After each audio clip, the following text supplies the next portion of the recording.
nós vemos. Para a igreja moderna, o pior pecado é o pecado moral. É o pecado do adultério desenfreado, da fornicação. Isto é errado, é pecado. Mas existe um pecado que é pior do que esse. E ele está entre nós porque o diabo, quando entra com ele, entra com um sapatinho de algodão. Ninguém percebe. É o pecado da ingratidão. Não há um pecado pior do que esse. Todos os pecados têm desculpa. O que adultera, adultera, segundo ele, porque há incompatibilidade de gênero entre ele e a esposa. O que rouba, rouba porque tem que matar a fome do filho. O que mata, mata, dizendo que é ilegítima defesa. Todos os pecados têm uma desculpa. O ingrato não tem. Quando você o encontrou, ele estava sujo, fedorento e vazio. Você tirou alguém da sua casa e deu a cama para ele. Você tirou da boca dos seus filhos e deu a ele. Você deu a ele uma nova história. E no primeiro momento que ele tem, ele te dá um abraço de tamanduá, um abraço de urso, crava um punhal nas suas costas. Deus tolera quase tudo, igreja. Deus tolera esse irmão que está me olhando com essa cara feia, parecendo que foi batizado num pote de vinagre. Deus tolera. Eu às vezes não tolero, mas Deus tolera. Porque Deus sabe que não tem como agradar todo mundo. Deus tolera essa pessoa que está do seu lado que ranzinza. Deus tolera esse sovina. Deus tolera esse menino que aqui dentro está com esse sorriso lindo de santo, mas passa a madrugada inteira nos sites da internet procurando pornografia. Deus tolera essa menina que parece a Barbie, né? Mas que passa o dia todo no tal do Facebook. Deus tolera! Mas Deus não tolera o ingrato. Porque o ingrato é o mentiroso. O ingrato é o hipócrita. O ingrato recebe e não sabe agradecer.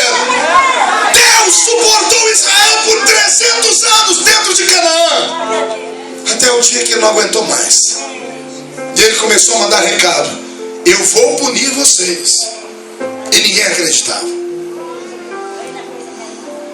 Eu vou mais cedo ou mais tarde puxar a orelha de vocês. E ninguém acreditava. Vou eu levantar um reino que vai prender vocês e destruir Jerusalém. E ninguém acreditava. Chegará uma hora que vocês terão saudades de ouvir os profetas e não terão mais. E ninguém acreditava. Não foi um, foram vários profetas. E todos os que falaram desse tal cativeiro que viria foram assassinados. Jeremias morreu com tuberculose. Passou o restante dos seus dias no calabouço do palácio de um rei, que cobrou dele o cumprimento das profecias, e no seu tempo nenhuma delas se cumpriram. Isaías, que foi seu contemporâneo e também pregou sobre esse tal cativeiro que viria, foi cerrado ao meio vivo, sem anestesia. Todos os profetas foram trucidados, porque Deus falou e ninguém acreditava. Deixa eu te dizer uma coisa sobre Deus. Deus é longânimo, mas a paciência dele tem limite. Vivemos um evangelho tão barato e tão barateado, onde colocamos Deus como aquele que aceita tudo e a todos a qualquer momento. Mudamos a pregação do evangelho, dizemos para as pessoas: venham como está. E aí acrescentamos: fique como veio, que não há problema nenhum. A nossa situação é tão terrível que o Espírito Santo está sumindo da igreja. Como assim, pastor? Raras são as vezes em que percebemos ele no culto. Salvo um louvor antigo, ou talvez um novo, não desses novos que só falam de vitória, de vingança. Nossas músicas só falam de vingança. Deus vai matar o seu inimigo, Deus vai levantar, só coisas assim. O Espírito Santo é um espírito de paz. O Espírito Santo é um espírito sensível, um cavalheiro. Ele entra numa reunião como essa e procura corações que o amem. Ele busca crentes que ainda sabem que ele está no ambiente. Há quantos anos nós não ouvimos alguém interpretar línguas? Há quantos anos não vemos uma Miriam dançar na igreja? Não estou falando de coreografias pré-ensaiadas com balé, não.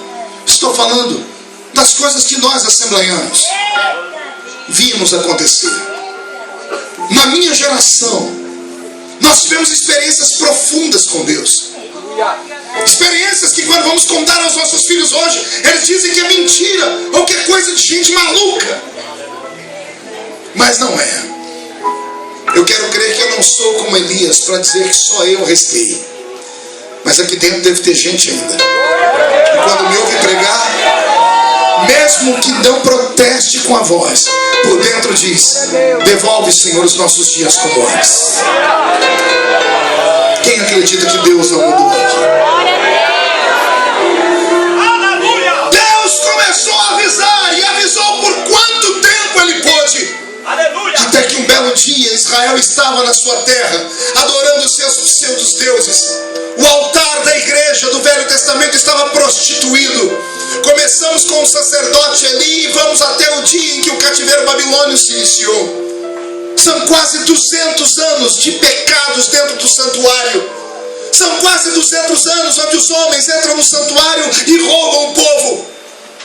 São quase 200 anos onde o Espírito Santo não fala mais. A nuvem da glória de Deus não aparece mais. Os anjos não vieram mais naquele tempo. Até que um dia em Jerusalém entra um rei facínora, o rei Jeoaquim. Entra pela primeira vez dentro de Jerusalém e saqueia a cidade. E matam os seus profetas. E matam os sacerdotes que existiam. E assassina o povo, queima o santuário, rouba todos os produtos que haviam dado daquele lugar como produtos de santidade, como os vasos de ouro e os utensílios do santo sagrado santuário. Israel é arrastado para dentro de um cativeiro. A primeira leva em 596 a.C. Na primeira leva 1 milhão de judeus são arrastados. Entre eles vão os nossos irmãos que se destacaram em Babilônia: Daniel, Misael, Azarias, os meninos que nós chamamos de Sadraque, Mesaque e Abednego. Esses homens são aprisionados nesse tempo e Deus os levanta como profetas, mas para acalmar o coração do povo. Mas Deus os abandonou e os entregou à sua própria sorte por 70 anos. Quantos anos eu disse? 70. É nesse período que nascem alguns salmos. Alguém já leu aquele salmo bíblico que diz assim: nós penduramos as nossas harpas no salgueiro. Os babilônios se aproximavam de nós e diziam: cante um cântico de Sião. E o salmista grita: como cantar se não há mais alegria no nosso coração? Por um tempo Deus se calou. Por um período Deus se trancou no céu. Todos os que entraram no cativeiro de Babilônia morreram lá dentro. Só que os que nasceram no cativeiro nasceram ouvindo seus velhos pais que estavam presos. E os que estavam presos diziam aos seus filhos: não façam o que nós fizemos.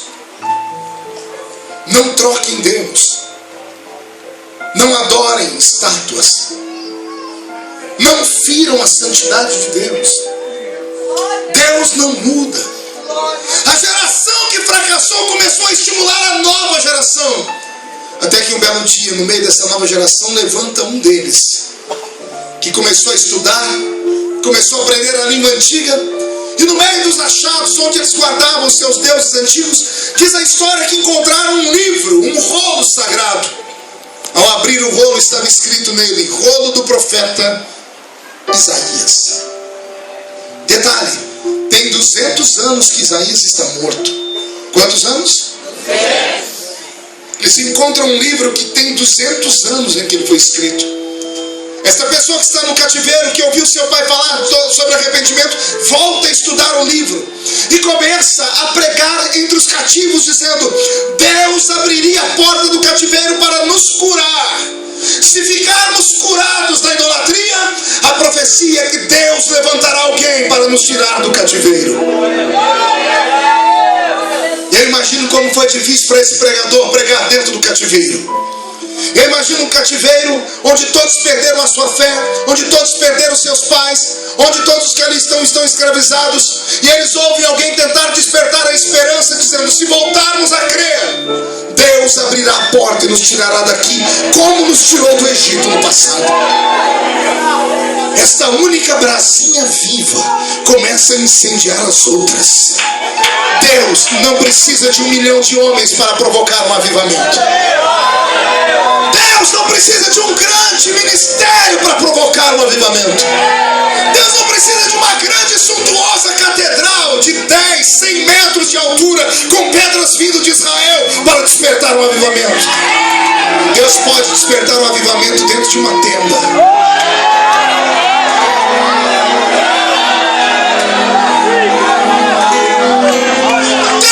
Precisa de doutores que tenham PhD em teologia para despertar um avivamento. Deus precisa de meia dúzia de homens e mulheres chorando, gemendo, e que ainda sabem que o joelho do crente no chão, somado à sua boca no pó, ainda há esperança.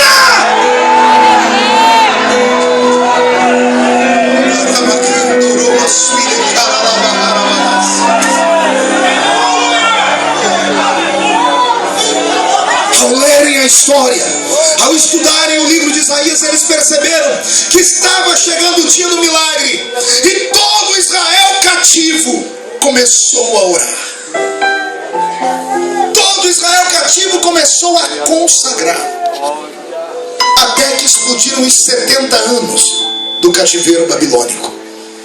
Quando explode os 70 anos do cativeiro babilônico, a história e a Bíblia Sagrada dizem que 2 povos se juntam contra a Babilônia.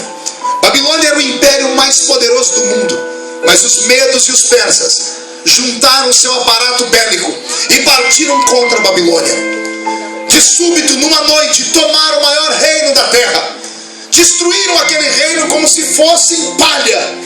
E o grande líder que se levanta é um líder persa, e este líder persa tem um nome, e o nome dele é Ciro. Qual é o nome dele? Ciro. Diga para o seu irmão: Ciro, o persa. Nossos filhos estudam sobre isso na 6ª, 7ª série. Na escola se fala muito sobre esse grande imperador. Ele que liderou os medos e os persas contra a batalha de Babilônia e tomou Babilônia. O que não se ensina na escola é o que eu vou ensinar aqui agora. Que quando Ciro toma conta do reino, ele que já havia conquistado quase todos os reinos da terra e agora derruba o maior império, faltava dentro dele algo. A história diz que Ciro era como Alexandre o Grande, era insaciável, porque ele tinha uma busca interior que ele não conseguia encontrar. No futuro bem próximo ao nosso, não ao dele, um escritor russo, um grande romancista e filósofo chamado Dostoiévski, ele revelaria qual era o problema de Ciro e de Alexandre o Grande. Dostoiévski escreveu assim: todo ser humano tem dentro dele uma lacuna, um espaço vazio do tamanho de Deus.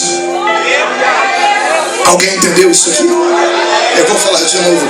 Todo ser humano tem dentro dele um espaço vazio que só Deus pode preencher. E eu provo isso. Há 2 semanas atrás vimos com tristeza um dos maiores artistas de Hollywood, Robin Williams. Gostava daquele ator. Tem um filme dele chamado Patch Adams, A História. A igreja deveria assistir. É lindo. Um homem que sempre fez o bem, muito querido por tudo e por todos, rico, bonito e família estabilizada, famoso, e de repente se mata. Por quê? Aí vem os médicos dizer que ele estava deprimido, depressão profunda. E o que é a depressão? Se não uma tristeza profunda na alma. Não existe cura para depressão, senhoras e senhores. Não nesse mundo. Os psicólogos, os psiquiatras e os psicanalistas dão remédios. E esses remédios vão mexer com você porque são drogas. E a droga tem o efeito dela, vai te deixar alto, alegre, vai te colocar para cima. Mas quando terminar o efeito dela, você cai na depressão de novo. Só existe um remédio que cura a depressão. A minha Bíblia diz que a palavra do Senhor vai na divisão da alma e do espírito. A alma é o palco das emoções, o espírito é o recanto da inteligência. Só a palavra, e a palavra também tem nome, Cristo, porque Ele é o verbo encarnado. Só Jesus cura a depressão. Eu creio que Ciro terminaria os seus dias como terminou Alexandre, morrendo cedo e desgostoso, porque não conseguia encontrar aquilo que lhe faltava à alma. Mas a história diz que quando Ciro estava sentado no trono, um belo dia ele recebe a visita de um judeu. Os judeus fizeram um motim dentro de Babilônia e disseram que queriam falar com o novo imperador de Babilônia, que era um persa. Os judeus levantaram 2 homens que respondiam por todos eles, chegaram diante de Ciro, o imperador persa, e disseram a ele: você precisa nos deixar voltar para Jerusalém. Ciro persa discursou dizendo assim: eu não tenho nada contra vocês que são judeus, a minha briga é contra a Babilônia. Quando eu tomei posse de Babilônia, vocês judeus estavam no pacote, vocês já eram escravos, não fui eu que escravizei vocês, vocês não podem brigar comigo. Eu ganhei o reino e vocês vieram como mão de obra de graça, e nenhum imperador vai soltar vocês. Quando Ciro diz isso, esse judeu que vai lá representando o povo tira de dentro de uma sacola, de um embornal, de um pano, um livro que tinha 200 anos. Ele abre o livro diante do imperador e diz: esse livro diz que o Senhor é obrigado a soltar o nosso povo. E Ciro pede para ver o livro. Naquele tempo, o livro não tinha versículos e capítulos. Isso aconteceu no Concílio de Trento. Era um livro escrito inteiro. Esse judeu abre o pergaminho, que era um rolo gigantesco, vira o pergaminho para Ciro e diz: está escrito em hebraico, mas esta palavra aqui o Senhor entenderia ela em qualquer idioma. Capítulo 44, versículo 28. Que digo de Ciro: ele é o meu pastor. Deixa eu tentar explicar. Ciro não é um nome judeu. Ciro não é um nome hebraico. E no livro de Isaías, escrito por um hebreu, apareceu um nome persa. Só que com um detalhe: 200 anos antes dele nascer. Essa irmã entendeu, Deus é fiel mesmo. O Deus que abriu o cativeiro já encontrou uma fórmula para tirar Israel do cativeiro. E o Senhor disse: quem vai ser usado para tirar o meu povo do cativeiro tem nome, e o nome dele é Ciro. E ninguém murmure contra ele, porque ele é o meu pastor. E ele fará tudo o que eu mandar. E se ele fizer tudo o que eu mandar, eu vou abrir as portas para ele, e as portas nunca mais se fecharão. Diz a história que quando Ciro leu o nome dele no livro de Isaías, ele começou a tremer, mas não creu. Chamou os seus magos, seus cientistas, pediu para que eles avaliassem a data da escritura daquele livro, e disse para ver se aquele livro tinha validade, tinha fé pública. Dias depois, os magos e os cientistas de Ciro se aproximam dele e dizem assim: Ciro, esse livro é verdadeiro. Esse livro foi escrito 200 anos antes de você nascer, antes da sua mãe nascer, antes da sua avó nascer. O Deus desse povo já te conhecia. Você não entendeu? Vou falar de novo. O Deus de Israel, o Deus desta igreja, conheceu Ciro antes dele nascer, antes da mãe dele nascer, antes da avó dele nascer. É por isso que Isaías, quando começa a escrever no capítulo 43, ele começa a dizer: operando Deus, operando Deus, operando Deus, quem impedirá? Agora respire fundo. O que Deus fez naquele dia com Israel, fará na vida das pessoas que vieram a esta festa hoje. Como assim, pastor? Eu não vim só como pregador, eu vim como profeta. E como profeta, eu entrar aqui, eu senti o cativeiro da sua alma. Teve pessoas que não deram um grito de glória a Deus até agora, e não é porque não querem, é porque a sua alma está dentro de um cativeiro há muito tempo. Você não consegue respirar mais Deus, não consegue mais sentir Deus. Há meses você não é renovado, há anos você não toma santa ceia.